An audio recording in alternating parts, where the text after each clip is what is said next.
14 अगस्त का दिन आने में अभी कुछ दिन बाकी थे और लोग 14 अगस्त की तैयारियों में मसरूफ थे। 14 अगस्त के लिए कपड़ों की दुकान पर भी लोगों का रश था, जबकि हर तरफ लोग 14 अगस्त के स्टॉल लगाकर खड़े थे। बिट्टू ये देखकर बहुत खुश होता है और वो इस खुशी में घर पहुंचता है। अम्मी अब्बू जान, मेरे दिमाग में एक बहुत जबरदस्त कारोबार का आइडिया आ गया है। कौन सा आइडिया आ गया है तेरे दिमाग में बेटा? अब्बू जान, 14 अगस्त आने वाली है। लोगों ने जगह जगह पर स्टॉल लगाए हुए हैं। क्यों ना मैं भी 14 अगस्त का स्टॉल लगाऊं? लोग झंडियाँ और झंडे मुझसे अच्छी मकदार में खरीदेंगे। हाँ बिट्टू जी, ये तो बहुत अच्छा काम है। मैं तो घर घर जाकर अपने दोस्तों को कहूँगी कि वो 14 अगस्त के लिए झंडियाँ और झंडे मेरे शोहर की दुकान से खरीदें। तो ठीक है बेगम, मैं स्टॉल लगाता हूँ, तुम मार्केटिंग करना। 14 अगस्त पर अच्छी कमाई करेंगे। फिर अगले दिन से बिट्टू 14 अगस्त का सामान रखकर अपनी दुकान पर बैठ जाता है। आ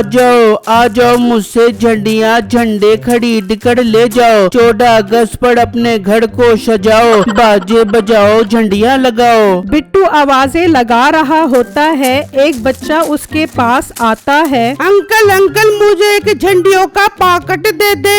बेटा, एक पैकेट 500 रुपए का है। मुझे तो फ्री में चाहिए, वरना मैं अपने अब्बू को जाकर बता दूंगा कि मोटे पेट वाले अंकल मुझे फ्री में झंडियाँ नहीं दे रहे। वो आपको मार मार के झंडे में डालने वाला डंडा बना देंगे। अजीब बदतमीज बच्चे हो तुम। चलो भागो यहाँ से, कोई झंडी नहीं है। अंकल बच्चू, अब तो तेरी खैर नहीं, मैं अभी अपने अब्बे को लेकर आता हूँ। वो बच्चा वहाँ से चला जाता है और अपने घर पहुँच जाता है। अम्मा अब्बा, मैं एक मोटे अंकल के पास झंडियाँ लेने गया था, उसने मुझे मार मार कर भगा दिया। ये कौन है जिसकी इतनी हिम्मत के मेरे चांद जैसे बेटे को हाथ लगा बे?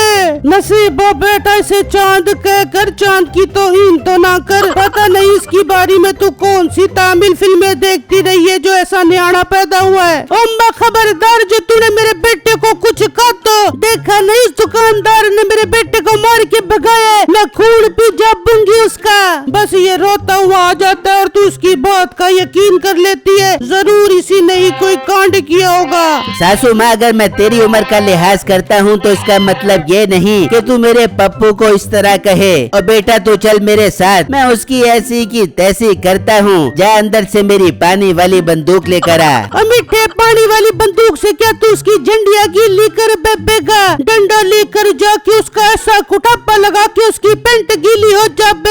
हाँ हाँ ठीक है, नहीं छोड़ूंगा मैं आज उसे। तू चल मेरे साथ। मीठा घर से निकलता है और बिट्टू के स्टॉल पर पहुंच जाता है। ओ मोटे, तेरी हिम्मत कैसे हुई मेरे बेटे को मारकर भगाने की? आज तो तेरी खैर नहीं, तेरा सारा सामान नदी में बहा दूंगा। ओ भाई, जरा आराम से, अपने बेटे के काम देखे हैं। फ्री में झंडियाँ मांग रहा था तो तू दे देता फ्री में झंडियाँ। तेरा क्या जा रहा था? मेरी झंडियाँ जा रही थी। और मेरी बात सुनो, मैं इसे फ्री में झंडियाँ दे भी देता, मगर ये आगे से बदमाशी करने लग गया। वो बातें कर रहे होते हैं कि बिट्टू की बीवी अपनी दोस्त के साथ आती है। बिट्टू जी, ये मेरी दोस्त है, मैं इन्हें झंडियाँ खरीदने के लिए आपकी दुकान पर लाई हूँ। अरे वाह, ये इस मोटे की बीवी तो फुल मार्केटिंग कर रही है। इतनी प्यारी प्यारी लड़कियाँ अगर झंडियाँ खरीदने आएंगी तो मैं लानत भेजता हूँ नौकरी पर। मैं भी झंडियों का स्टॉल लगाऊंगा। बिट्टू, आपकी बीवी ने आपकी बहुत तारीफें की थी, इसीलिए मैं आपके स्टॉल पर झंडियाँ लेने आई हूँ। एक पैकेट दे दे झंडियों का।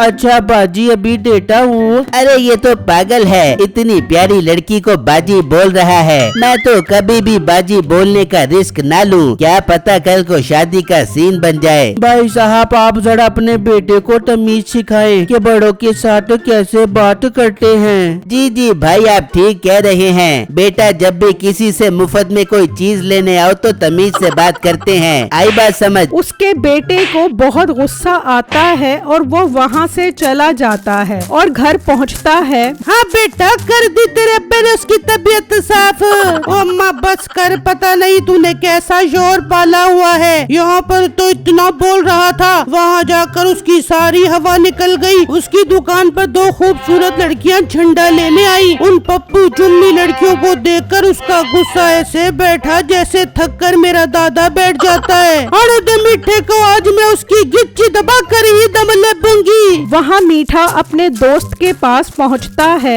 कम्मू यार जल्दी से अपनी मोटरसाइकिल दिखा, लड़कियों को इम्प्रेस करना है। अरे मीठे, अब्बा आने वाला है, अगर बाइक नजर ना आई तो मुझे बहुत डांटेगा। अरे टेंशन न ले, उसके आने से पहले आ जाऊंगा। ठीक है, अब्बू के आने से पहले पहले आ जाई और पेट्रोल भी डलवा ली। हाँ हाँ ठीक है। मीठा बाइक ले जाता है और लड़कियों को इम्प्रेस करने के लिए वन व्हीलिंग करने लग जाता है। बिट्टू कितना शौका आदमी है, लड़कियाँ देखी नहीं और वन व्हीलिंग शुरू कर दी। इसकी तो अब मैं खबर लेता हूँ।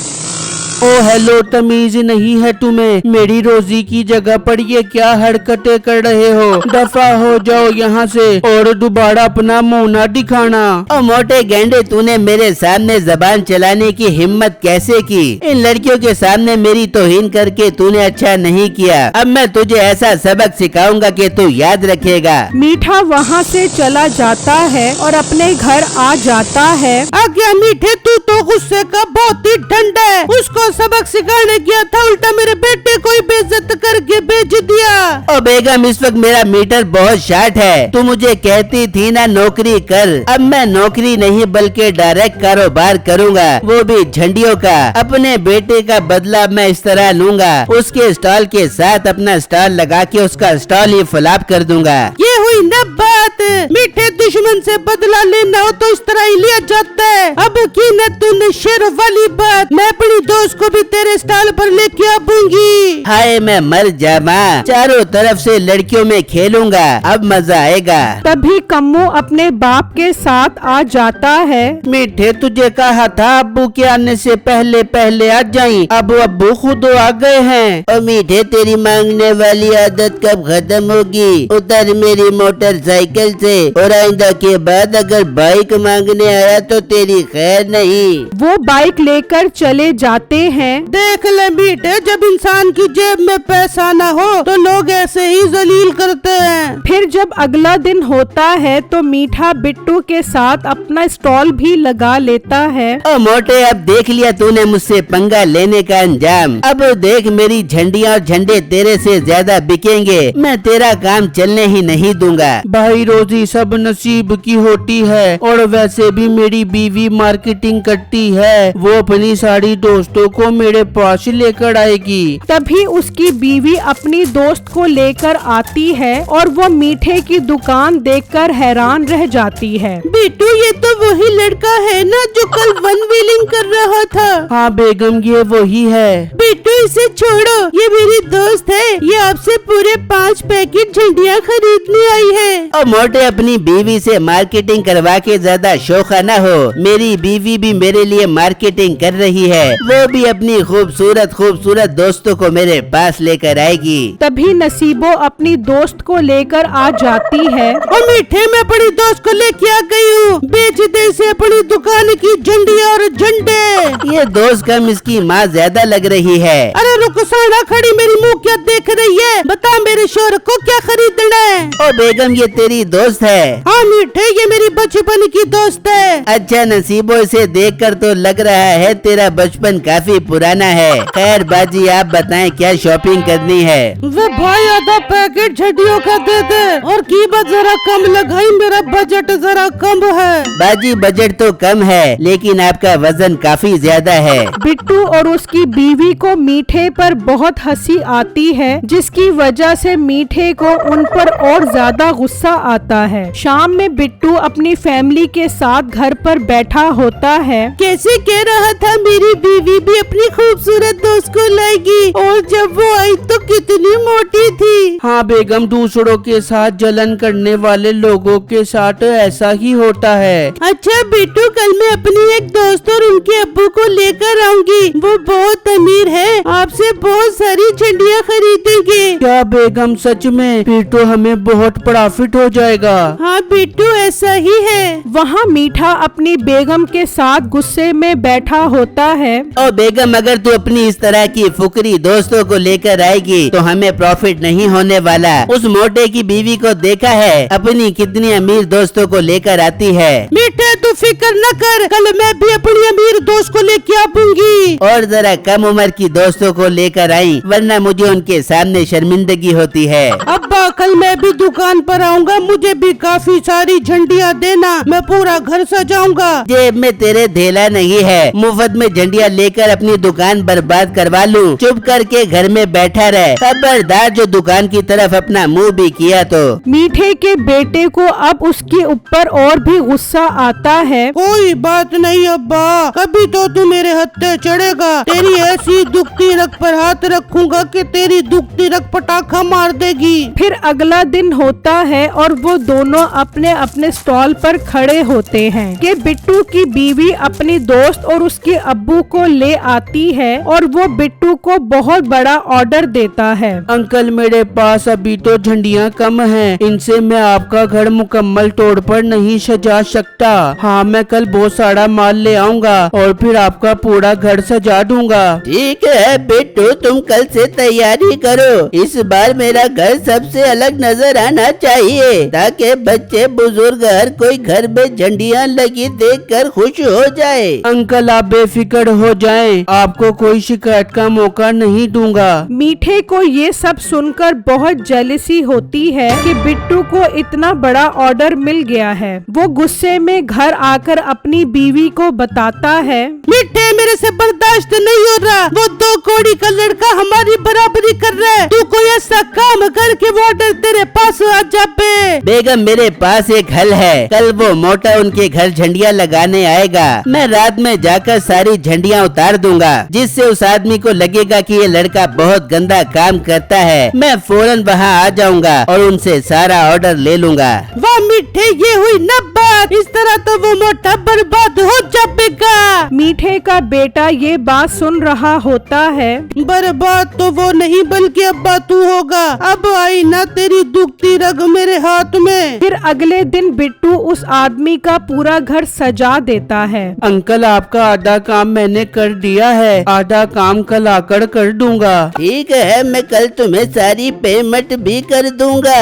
बिट्टू वहाँ से चला जाता है। फिर जब रात होती है तो मीठा सारी झंडियाँ उतार देता है। मीठे का बेटा उसकी सारी वीडियो बना लेता है। मीठा अपना काम करके चला जाता है और फिर अगले दिन वो आदमी आकर देखता है तो सारी झंडियाँ गिरी हुई होती हैं। उसे बिट्टू पर बहुत गुस्सा आता है। बेटी देख लिया तूने, ये तेरी दोस्त के शोहर ने काम किया है। सारी झंडियाँ एक रात में ही गिर गई। मुझे तेरी बात ही नहीं माननी चाहिए थी। तभी बिट्टू और उसकी बीवी सामान लेकर आ जाते हैं और सारी झंडियाँ गिरी देखकर हैरान रह जाते हैं। लड़के ये काम करके गए हो तुम, एक ही रात में सारी झंडियाँ गिर गई तुम्हारी। अंकल ये कैसे मुमकिन है? मैं तो बहुत मजबूती से झंडियाँ लगा कर गया था, फिर ये कैसे गिर गई? तभी मीठा और नसीबो भी आ जाते हैं। मैं बताता हूँ कैसे गिर गई। अंकल ये 2 नंबर इंसान है, गंदे और सस्ते काम करता है और पैसे डबल लेता है। और मोटे डायन भी एक घर छोड़कर अपना वार करती है, तो ये तो तेरी बीवी की दोस्त का अब्बू है। इसके साथ तो तुझे ऐसा नहीं करना चाहिए था। तेरे से अच्छा और मजबूत काम तो मैं करता हूँ। तुम सही कह रहे हो, मैं ही पागल था जो इसे इतना बड़ा ऑर्डर दे दिया।